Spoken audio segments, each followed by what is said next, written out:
Fala turma, seja bem-vindo a mais um vídeo do canal do professor Alvin. E na aula de hoje eu vou trazer um assunto aqui que ele é o mais cobrado quando a gente fala de conhecimento específico para o cargo de auxiliar administrativo. Ele é um dos mais cobrados, gente. A gente vai ver esse vídeo sobre essa aula e depois vai ter resolução de questões da FADESP sobre esse assunto, então assista até o final que vai cair na sua prova, tá, gente? Então vamos ver. Só que a aula de hoje, gente, não vai ser comigo. A aula de hoje é com a professora Nicole. Ela, junto comigo, a gente dá o conhecimento específico de auxiliar administrativo nos meus cursos, tá? Eu dou a Lei 4.213, o princípio da administração pública, e ela dá o restante do conteúdo quando a gente fala de conhecimento específico para auxiliar administrativo, tá? Vamos para a aula então? Mas antes, deixa eu dar um recado para você. Gente, ainda tem esse pacote de 600 questões comentadas, tá? Pelo cargo conhecimento específico do cargo de auxiliar administrativo. Gente, mas não é mais 650 questões, já tá quase 1000. Só de conhecimento específico aí já tem mais de 200 questões, tá? Segue o link na descrição desse vídeo. A gente tem também o meu curso completo de legislação municipal, onde você tem o estatuto, a lei orgânica, ela vem de bônus, apesar de não cair, e eu vou colocar também ética e sigilo, tá, gente, dentro do meu curso. Então, se você quiser adquirir, tá lá o link na descrição. Tem o conhecimento específico de auxiliar administrativo, essa aula que você vai ver hoje, fora essas aulas minhas também da Lei 4.203 completo. Além disso, apostila esquematizada, pacote de 650 questões que você viu anteriormente está dentro desse pacote também.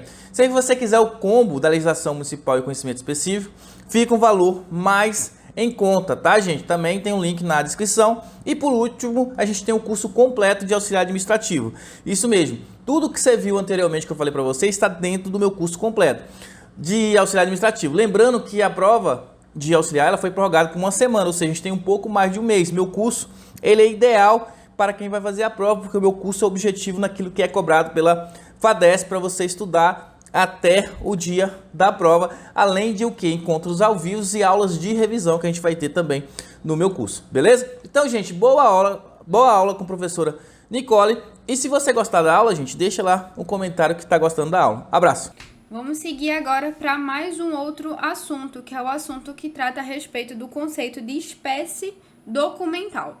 A espécie documental ela é o modo como é configurado o documento, segundo a natureza das informações e a disposição nele contida. Então, são exemplos de espécies documentais. Uma ata, um ofício, né? Existe toda uma configuração padrão, a depender, né, do órgão, da instituição, para atas, para relatórios, para ementas, para editais, tá? Então, essas são espécies documentais. E o tipo documental? O tipo documental, ele é a união da espécie do documento, como a gente viu, ata, relatório, boletim, o que for, com a função daquele documento, com a finalidade dele.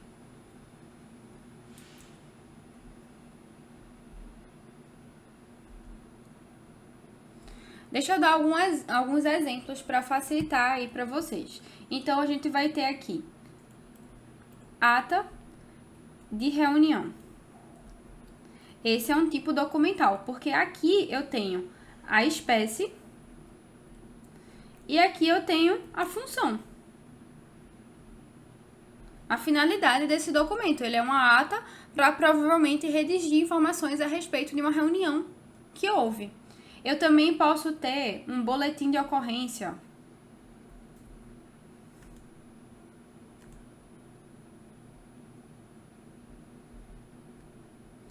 De novo, espécie e função, finalidade do documento. Juntos, eles formam um tipo documental. Mais um exemplo: relatório de fiscalização.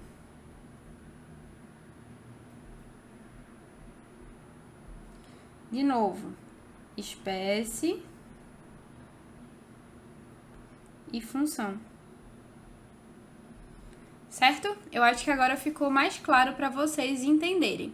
Se eu só tiver ata, boletim, relatório, memorando, eu tenho só a espécie. Quando eu acrescento a finalidade daquele documento, esse conjunto forma o que a gente chama de tipo documental. Vamos ver então uma questão sobre esse assunto. O documento intitulado relatório é um exemplo de tipo documental? Não. Por que ele não é um exemplo de tipo documental? Porque aqui a gente só vai ter a espécie. Eu não tenho uma finalidade. É um relatório de quê? É um relatório de gestão, é um relatório de fiscalização, enfim, existem diversos tipos, né, diversas funções para relatórios. Mas aqui ele só falou a espécie. Então aqui não é tipo documental, é espécie. Tá? Então esse item ele tá errado. Bem tranquilo. Vamos seguir então. Agora a gente vai falar um pouquinho sobre os valores dos documentos, os valores primários e os valores secundários. E se você não estava prestando atenção, tá? Vou até voltar aqui a câmera para mim. Se você não estava prestando atenção, até agora que eu espero que estejam todos prestando atenção, mas se você estava um pouquinho desatento, esse agora é um dos assuntos mais cobrados nas questões de concurso, tá? Então preste atenção tanto nesse slide como no próximo. Bom, os documentos arquivísticos, ao serem produzidos, ao serem criados, eles nascem com valores administrativos, fiscais ou legais, que é o que a gente chama de valor primário. E após cumprirem essas funções para as quais eles foram criados, eles podem ou não, então não necessariamente, mas eles podem adquirir valores históricos, valores culturais, valores probatórios, informativos, que é o que a gente chama de valor secundário.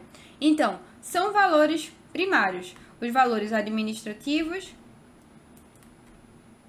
fiscais ou legais, e valores secundários, os históricos, culturais, probatórios ou informativos, tá? O documento arquivístico, ele nasce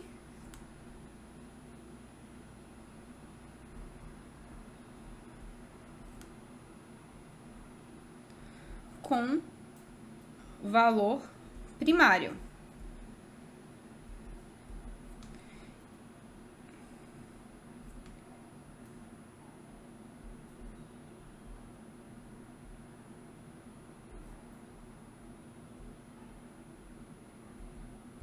E ele pode ou não adquirir o valor secundário. E o que significa, né, então, ele ter esse valor secundário? Por que isso é importante, Nicole? Bom, isso é importante porque se ele tiver esse valor secundário, se ele adquirir esse valor histórico, cultural, informativo, ele vai ser guardado permanentemente. E quando eu falo permanentemente, é para o resto da vida. E esse assunto, ele vai nos auxiliar, né, o assunto dos valores dos documentos vai nos auxiliar com o próximo assunto, que é esse da teoria das 3 idades, ou o ciclo vital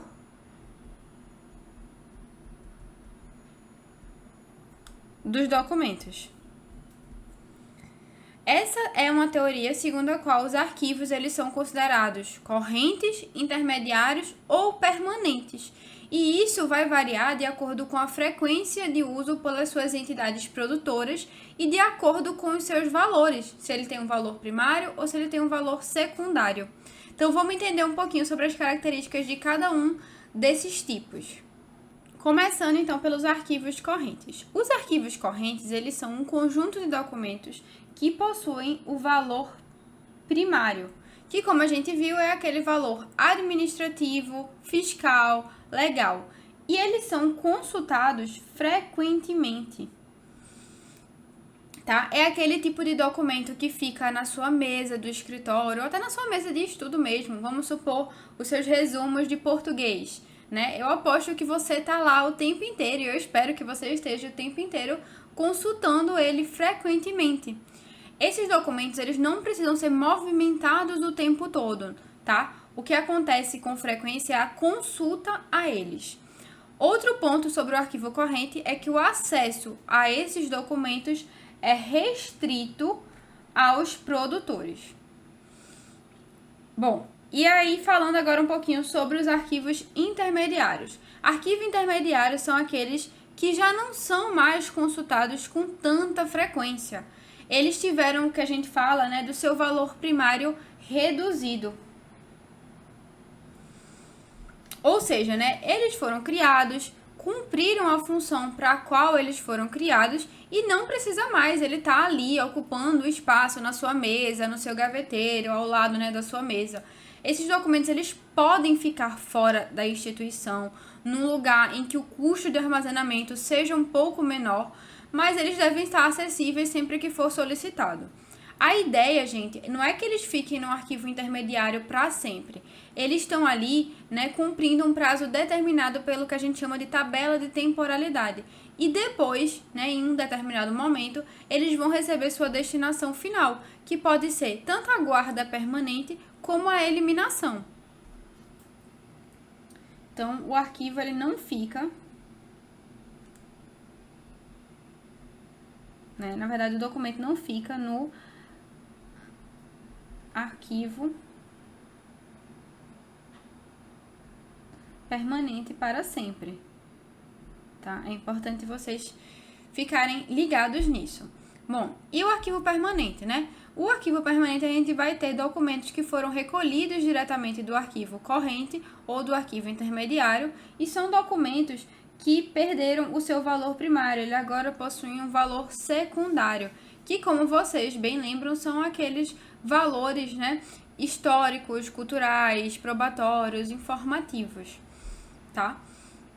E quando você lê permanente, é permanente mesmo, eles vão ser guardados para sempre lá. E aí eu não sei se vocês perceberam, mas a gente falou aqui que o documento ele vai ser recolhido.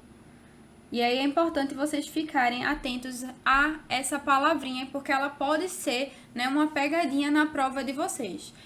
Quando a gente fala da passagem do documento do arquivo corrente para o intermediário, a gente tem o que a gente chama de transferência.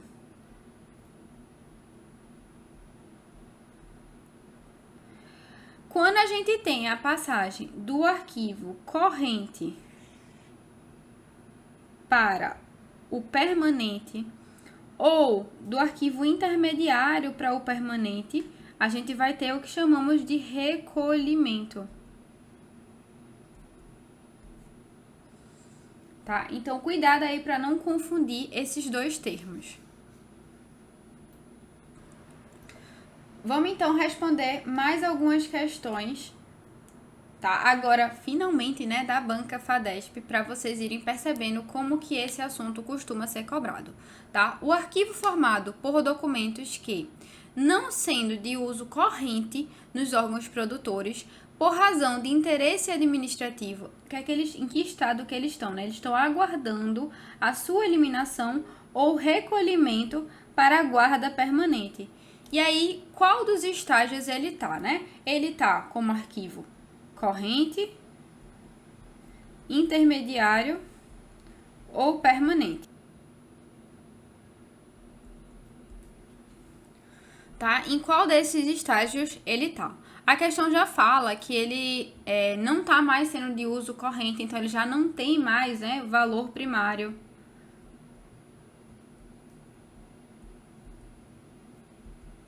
E que ele tá ali no limbo, digamos assim, ele tá ali em cima do muro, tá? Ele não é mais um arquivo que é consultado com tanta frequência, já não tem mais o valor primário tão forte, né? Ele já teve o seu valor primário reduzido, e aí ele meio que já cumpriu a função para a qual ele foi criado. E que estágio é esse? Como a gente acabou de ver, é o arquivo intermediário. Ele está aguardando a definição, porque ele não deve ficar no arquivo intermediário para sempre, esse documento. Então, ele está ali aguardando a definição, se ele vai ser guardado permanentemente ou se ele vai ser eliminado. Então, o nosso gabarito aqui é a letra B.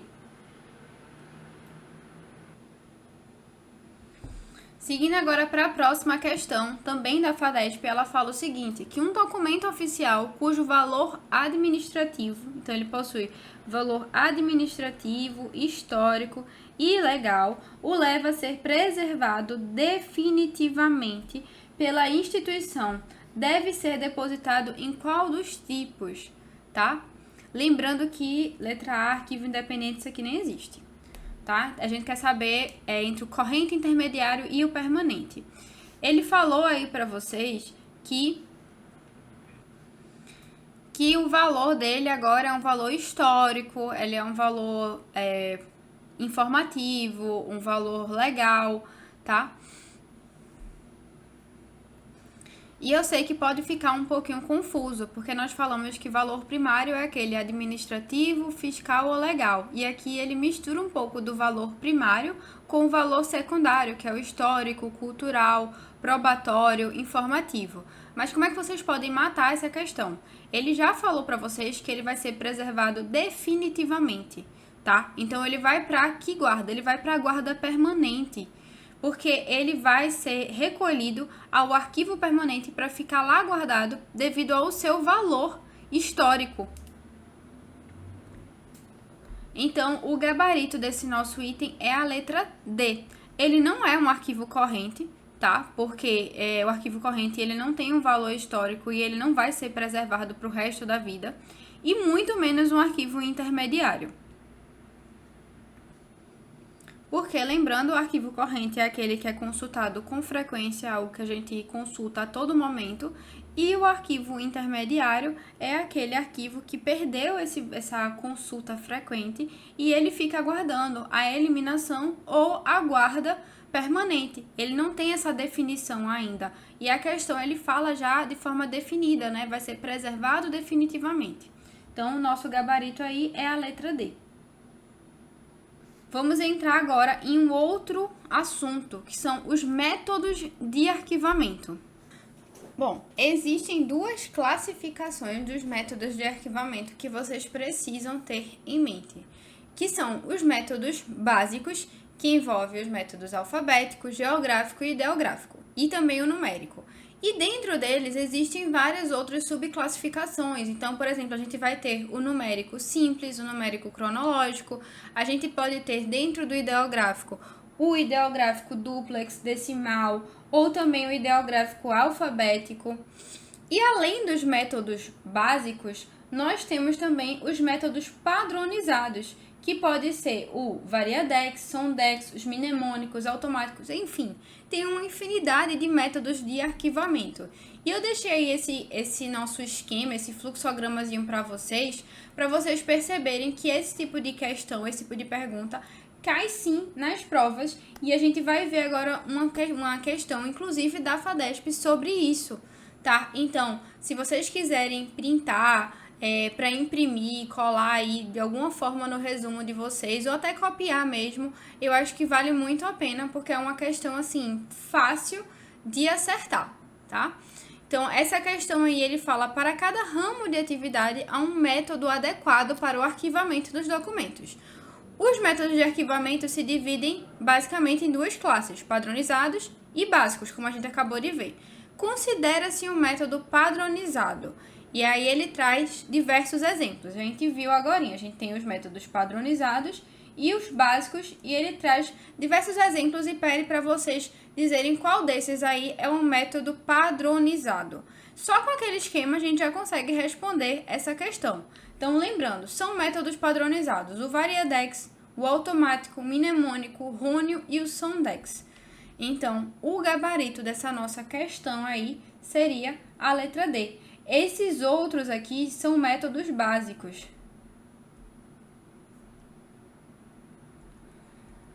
São métodos básicos de arquivamento. E esse esquema aí foi só uma introduçãozinha, porque agora a gente vai começar a ver diversas regras de arquivamento.